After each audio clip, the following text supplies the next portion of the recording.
When you stop talking to a narcissist, something very powerful happens, and it has nothing to do with them suddenly becoming self-aware or remorseful. It has everything to do with the fact that silence is the one thing they were never prepared for. For a narcissistic person, your voice was never just conversation. It was supply. It was reassurance. It was regulation. It was proof that they still mattered, still had access, still had control. So when that line goes quiet, it doesn't feel neutral to them. It feels threatening. Most people assume silence means peace, closure, or indifference. But to a narcissist, silence registers as loss. Loss of dominance, loss of relevance, loss of the emotional mirror they depended on to feel powerful and real. And that loss sets off a predictable internal reaction, one that often looks confusing, dramatic, or even contradictory from the outside. This is why your decision to stop explaining, defending, pleading, or engaging is not passive at all. It is an active disruption of a pattern that once kept you stuck. Your silence shifts the dynamic in a way no argument ever could. It removes the stage. It takes away the audience. It forces them to confront something they avoid at all costs, a world where they are no longer centered. This is not about punishment. It's about clarity. When you stop talking, you stop feeding the cycle. And what they do next reveals far more about them than anything they ever said to you. The moment you go silent is not a moment of weakness, confusion, or surrender. It is the moment a deeper truth rises to the surface. For a narcissistic person, your silence is not interpreted as calm or maturity. It is experienced as danger. Your silence removes the emotional oxygen they relied on to feel powerful, relevant, and in control. And when that oxygen is gone, their greatest fear is exposed. That fear is not losing you as a person, it is losing access to you. Narcissistic patterns are built on attention, reaction, and emotional engagement. Whether the interaction was loving or hostile did not matter as long as you responded. Your words, your explanations, your anger, your tears, all of it confirmed that they still had influence over your inner world. Silence breaks that confirmation. It tells them, without a single sentence, that they no longer have a starring role in your emotional life. In your own life, this moment can feel unsettling at first. You may question yourself. You may feel the urge to explain one last time or clarify your reasons. That impulse comes from empathy and conditioning, not from weakness. But the deeper work is recognizing that silence is not something you owe an emotionally unsafe person. Silence is often the first boundary that truly holds because it does not invite debate. When you stop talking, you are no longer managing their emotions. You are no longer buffering their insecurity with your presence. And that is where their fear surfaces. Without your responses, they are left with emptiness, uncertainty, and a fractured sense of self. This is why silence often triggers sudden kindness, rage, guilt-tripping, or dramatic gestures. These are not signs of love or growth.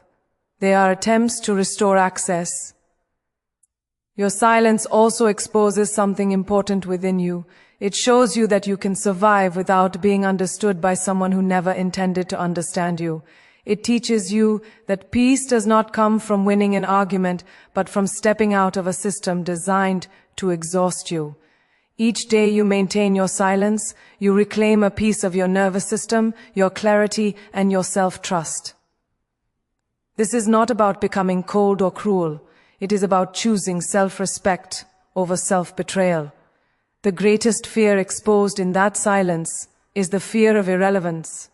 And the greatest power revealed is yours. Because when you stop talking, you stop performing.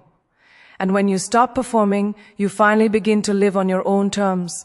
When they lose access to your voice and your validation, the entire dynamic shifts in ways that are subtle, unsettling, and ultimately revealing.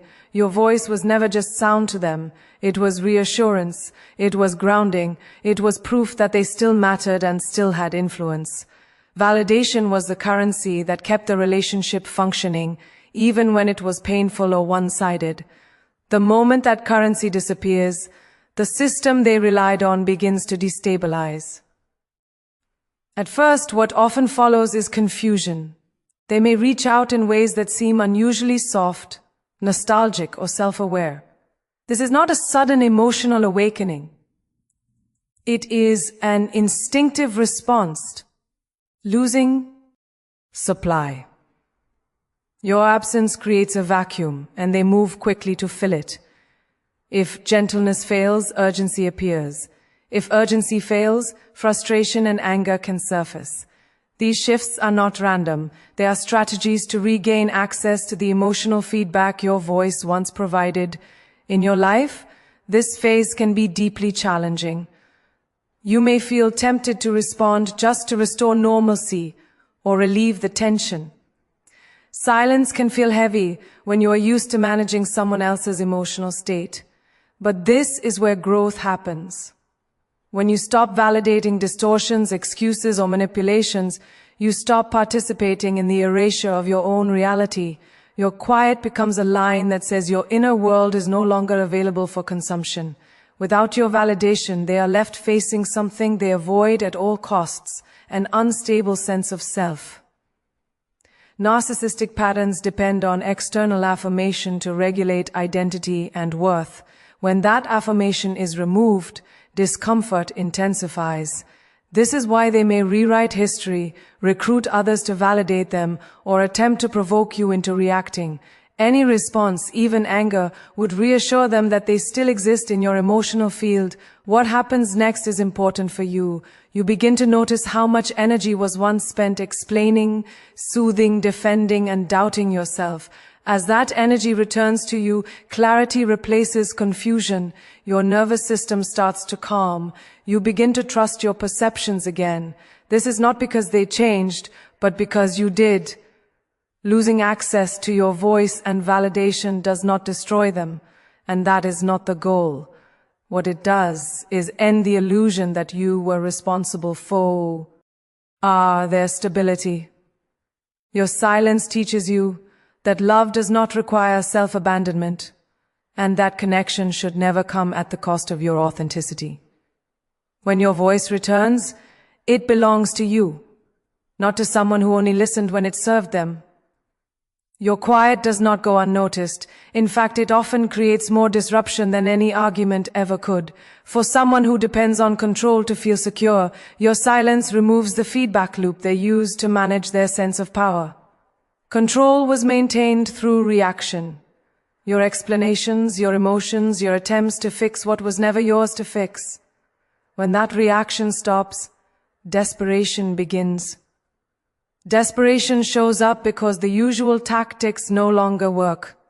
They may escalate contact, suddenly appearing concerned, apologetic, or even self-reflective. If that fails, the tone can shift quickly into irritation, blame, or panic. This is not about missing you in a healthy way. It is about losing control over the narrative and over you. Your quiet creates uncertainty, and uncertainty is intolerable for someone who needs dominance to feel stable. In your life, this phase can feel unsettling. You may witness behavior that seems exaggerated or contradictory. One moment they reach out with warmth, the next with hostility. This emotional whiplash is a sign that their internal regulation is failing.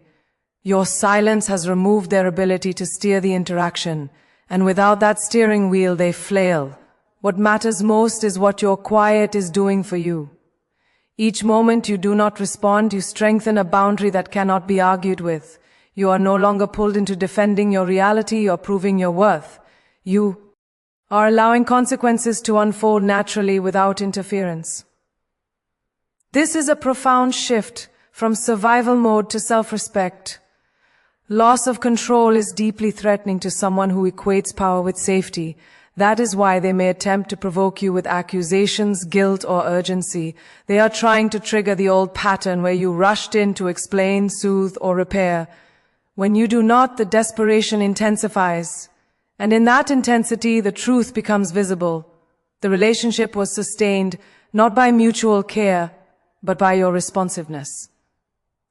Your quiet also marks the moment you begin to reclaim authority over your own life. You are no longer reacting from fear or obligation. You are choosing intentional distance. This choice restores your clarity and your emotional balance. It teaches you that control is not love and chaos is not connection.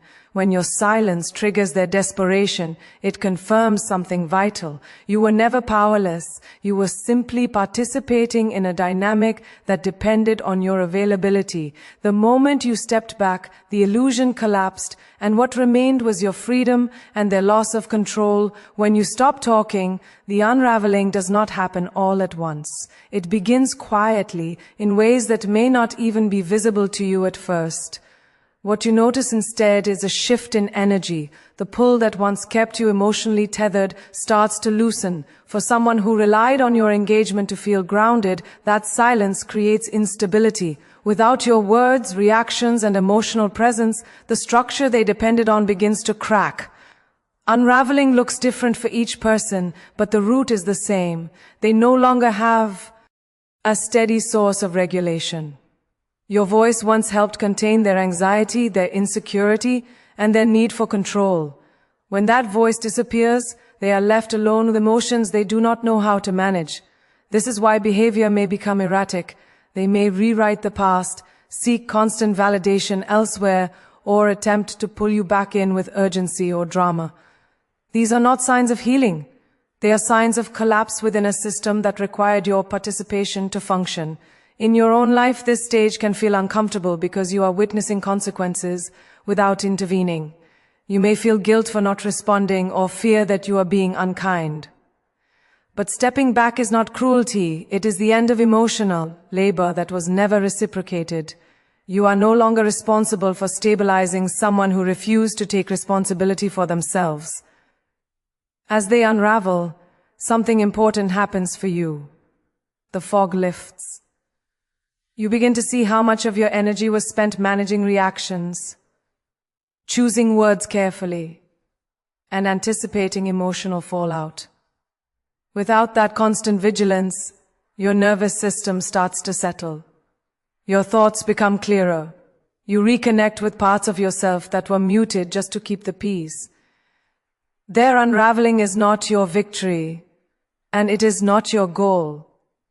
It is simply what happens when a dynamic built on control loses its foundation. The power in this moment is not in watching them fall apart. It is in realizing that your silence did not cause the dysfunction. It only revealed it.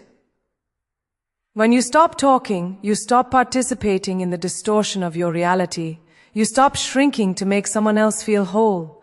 And as they unravel, you rise, not through confrontation, not through explanation, but through the quiet strength of choosing yourself and protecting your peace.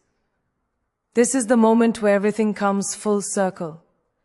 Not because they finally understand, apologize, or change, but because you do. You understand that silence was never about winning or punishing. It was about stepping out of a role that was costing you your sense of self. When you stopped talking, you stopped negotiating your worth. You stopped explaining pain to someone invested in misunderstanding it. What follows is not emptiness, but space. Space to think clearly. Space to breathe without tension. Space to hear your own inner voice again without it being drowned out by chaos. That quiet becomes a place of rebuilding, where self-trust slowly replaces self-doubt and calm replaces hypervigilance. You may never get closure from them, but you no longer need it. Closure comes from recognizing patterns, honoring your limits, and choosing peace over repetition. Their reactions, their unraveling, their desperation, none of it defines you anymore. It simply confirms why silence was necessary. This is how you reclaim your power, not through confrontation, not through proving anything, but through consistency, through choosing yourself again and again, even when it feels uncomfortable. In that choice, you stop surviving and start living. And the most powerful part is this. You didn't become louder to be free. You became quiet. And that changed everything.